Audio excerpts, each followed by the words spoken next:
መንፈስ ቅዱስ ሙላኝ ተቆጣጠር ሌላ ህይወት አይኑር። እናንተ ገና ስትፈጠሩ ንጹህ ናችሁ፣ በጣም ንጹህ። በሆነ የህይወት አጋጣሚ ነገር ውስጣችሁ ቆሻሻ ውስጣችሁ ገባና የልጅነታችሁ መልክ አጣችሁ። ይሄን እንደ ቆሻሻ ቁጠሩት። ይሄንን የገባውን ንጹህ የነበረውን ማንነታችሁን ያቆሸሸውን ለማውጣት እናንተ መደፋት የለባችሁ። ዝም ብላችሁ ይሁን። እሺ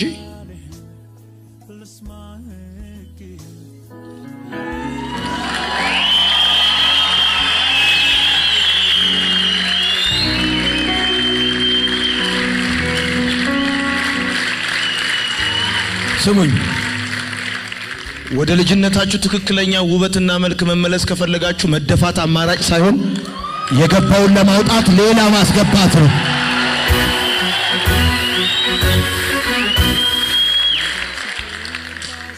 የገባውን ቆሻሻ ለማውጣት ሌላ ማስገባት፣ ንጹህ ማስገባት እንጂ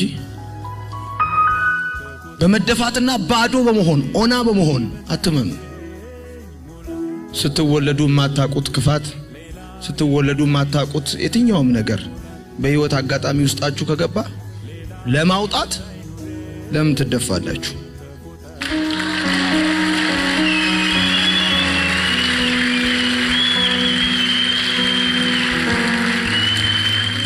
ተመልሳችሁ እምትጠጡ እምትጥሙ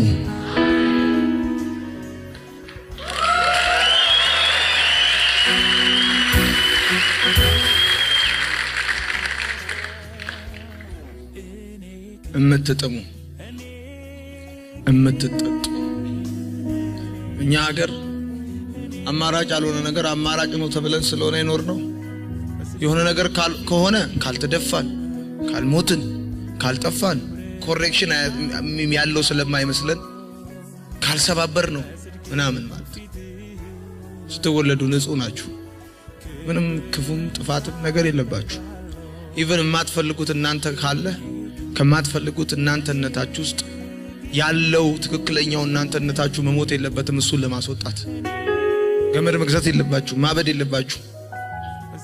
ኢንፑት ካለ አውትፑት ስላለ ማለት ነው። ልክ አሁን እንዳያችሁት በመለኮታዊ ጠል የማትፈልጉት ከለር ከላያችሁ ላይ ይነጠላል። መንፈስ ቅዱስ ሙላኝ ተቆጣጠር ሌላ ህይወት አይኑረኝ። ሙላኝ ተቆጣጠር ሌላ ህይወት አይኑረኝ። ሙላኝ ተቆጣጠር ሌላ ህይወት አይኑረኝ። ሙላኝ ተቆጣጠር ሌላ ህይወት አይኑረኝ።